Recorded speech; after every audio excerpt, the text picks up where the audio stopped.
ഈശോമിശിഹായ്ക്ക് സ്തുതിയായിരിക്കട്ടെ. സങ്കീർത്തനം 17 നിഷ്കളങ്കന്റെ പ്രാർത്ഥന. കർത്താവെ, എന്റെ ന്യായം കേൾക്കണമേ, എന്റെ നിലവിളി ശ്രദ്ധിക്കണമേ. നിഷ്കപടമായ എന്റെ അധരങ്ങളിൽ നിന്നുള്ള പ്രാർത്ഥന ശ്രദ്ധിക്കണമേ. നിഷ്കപടമായ എന്റെ അധരങ്ങളിൽ നിന്നുള്ള പ്രാർത്ഥന ശ്രദ്ധിക്കണമേ.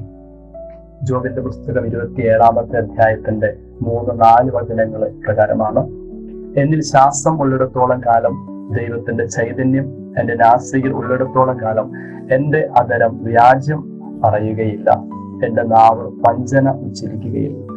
എന്റെ അധരം ഒരിക്കലും വ്യാജ്യം പറയുകയില്ല, എന്റെ നാവ് വഞ്ചന ഉച്ചരിക്കുകയില്ല.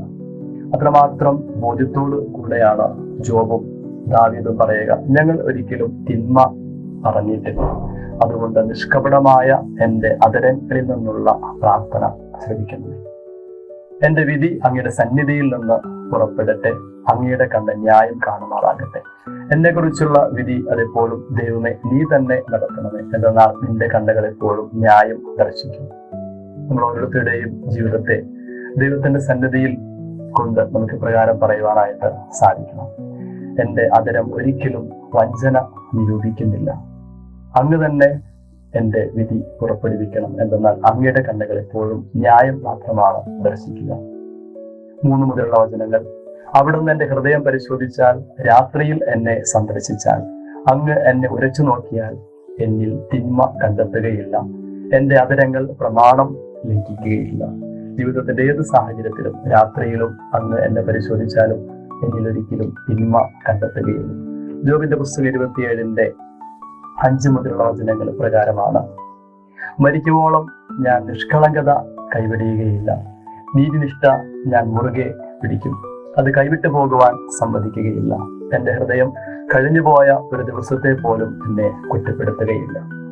ജീവിതത്തിൽ എല്ലായ്പ്പോഴും ദൈവത്തോട് ചേർന്ന് നിന്ന് ദൈവത്തിന്റെ കൽപ്പനകൾ അനുസരിക്കുന്ന ഓരോ വ്യക്തിക്കും ഇത്രമാത്രം ആത്മാർത്ഥതയോടെ, സത്യസന്ധതയോടെ, ധീരതയോടെ പറയുവാനായിട്ട് സാധിക്കും: കർത്താവെ, അങ്ങ് എന്റെ ഹൃദയം പരിശോധിച്ചാൽ, രാത്രിയിൽ എന്നെ സന്ദർശിച്ചാൽ, എന്നെ അങ്ങ് ഉരച്ചു നോക്കിയാൽ എന്നിൽ അങ്ങ് തിന്മ കണ്ടെത്തുകയില്ല. എന്റെ അധരങ്ങൾ ഒരിക്കലും പ്രമാണം ലംഘിക്കുകയുമില്ല.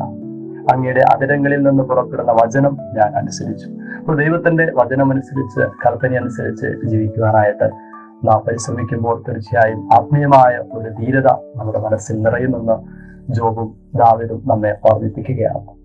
8-ാമത്തെ വചനം: കണ്ണിന്റെ കൃഷ്ണമണി പോലെ അങ്ങ് എന്നെ കാത്തുകൊള്ളണമേ, അങ്ങയുടെ ചിറകിന്റെ നിഴലിൽ എന്നെ മറച്ചുകൊള്ളണമേ. എന്നെ ഞെരുക്കുന്ന ദുഷ്ടനിൽ നിന്നും, എന്നെ വളഞ്ഞിരിക്കുന്ന കൊടും ശത്രുക്കളിൽ നിന്നും എന്നെ രക്ഷിക്കണമേ. കണ്ണിന്റെ കൃഷ്ണമണി പോലെ എന്നെ കാത്തുകൊള്ളണമേ, അങ്ങയുടെ ചിറകിന്റെ നിഴലിൽ എന്നെ മറച്ചുകൊള്ളണം. എത്രയോ സുന്ദരമായ ഒരു പ്രാർത്ഥനയാണ്. ദൈവം നാം ഓരോരുത്തരെയും, തന്റെ മക്കളെ കണ്ണിന്റെ കൃഷ്ണമണി പോലെയാണ് ഓരോ നിമിഷവും സംരക്ഷിക്കുക. ദൈവം തന്റെ ചിറകിന്റെ നിഴലിൽ നമ്മെ എന്നും മറയ്ക്കുന്നു. തുടർന്ന് വരുന്ന വചനങ്ങളിൽ ദുഷ്ടർക്കെതിരെയുള്ള, തങ്ങൾക്കെതിരെ തിന്മ ചെയ്യുന്നവർക്കെതിരെയുള്ള ഒരു പ്രാർത്ഥനയാണ്. 17-ാം അധ്യായത്തിന്റെ 14-ാമത്തെ വചനം ഇപ്രകാരമാണ്: ഇഹലോക ജീവിതം മാത്രം ഓഹരിയായി കരുതുന്ന മർത്യരിൽ നിന്ന് അങ്ങയുടെ കരം എന്നെ രക്ഷിക്കട്ടെ. ഈ ലോകത്തിൽ മാത്രമേ ജീവിതമുള്ളൂ, ഇതിനപ്പുറത്തേക്കൊരു ജീവിതമില്ല, ദൈവമില്ല എന്ന് കരുതുന്ന, ഇഹലോക ജീവിതം മാത്രം ഓഹരിയായി കരുതുന്ന മർത്യരിൽ നിന്ന് അങ്ങയുടെ കരം എന്നെ രക്ഷിക്കട്ടെ. അപ്രകാരം ചിന്തിക്കുകയും ജീവിക്കുകയും ചെയ്യുന്നവർക്ക് ദൈവത്തിന്റെ പ്രമാണങ്ങളില്ല, ദൈവത്തിന്റെ വചനങ്ങളില്ല. അവർക്ക് ഇഷ്ടമുള്ളതുപോലെ അവർ ജീവിക്കുകയാണ്. അങ്ങനെയുള്ളവരുടെ കെണിയിൽ പെടാതിരിക്കുവാനായി ദൈവമേ, അങ്ങ് തന്നെ എന്നെ സംരക്ഷിക്കണമേ എന്നാണ് ദാവീദ് പ്രാർത്ഥിക്കുക. 15-ാമത്തെ വചനം: നീതി നിമിത്തം ഞാൻ അങ്ങയുടെ മുഖം ദർശിക്കും, ഉണരുമ്പോൾ ഞാൻ അങ്ങയുടെ രൂപം കണ്ട് തൃപ്തി അടയും.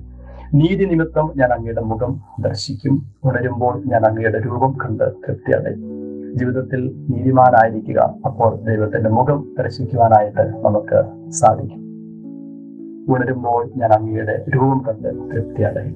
അപ്പോൾ ദൈവത്തിന്റെ മുമ്പിൽ നീതിമാനാകാനായി, നിഷ്കളങ്കരായി ജീവിക്കാനായിട്ട് പരിശ്രമിക്കുമ്പോൾ ദൈവം നമ്മൾ ഓരോരുത്തരെയും കണ്ണിന്റെ കൃഷ്ണമണി പോലെ നമ്മളെ സംരക്ഷിക്കും. ദൈവത്തിന്റെ ചിറകിന്റെ തണലിൽ നമ്മെ എപ്പോഴും സംരക്ഷിക്കും. അപ്പോൾ ദൈവത്തെ മുഖാമുഖം ദർശിക്കുവാനായി, അവിടുത്തെ രൂപം കണ്ട് തൃപ്തി അടയുവാനായിട്ട് നമുക്ക് ഓരോരുത്തർക്കും സാധിക്കും. ഈ വലിയ അനുഗ്രഹം നമ്മുടെ ജീവിതത്തിൽ ഉണ്ടാകട്ടെ എന്ന് പ്രത്യേകമായിട്ട് പ്രാർത്ഥിക്കുന്നു. നമ്മുടെ കർത്താവ് മിശിഹായുടെ കൃപയും പിതാവായ ദൈവത്തിന്റെ സ്നേഹവും പരിശുദ്ധാത്മാവിന്റെ സഹവാസവും എല്ലാവരോടും കൂടെ ഉണ്ടായിരിക്കട്ടെ, ഇപ്പോഴും എപ്പോഴും എന്നേക്കും.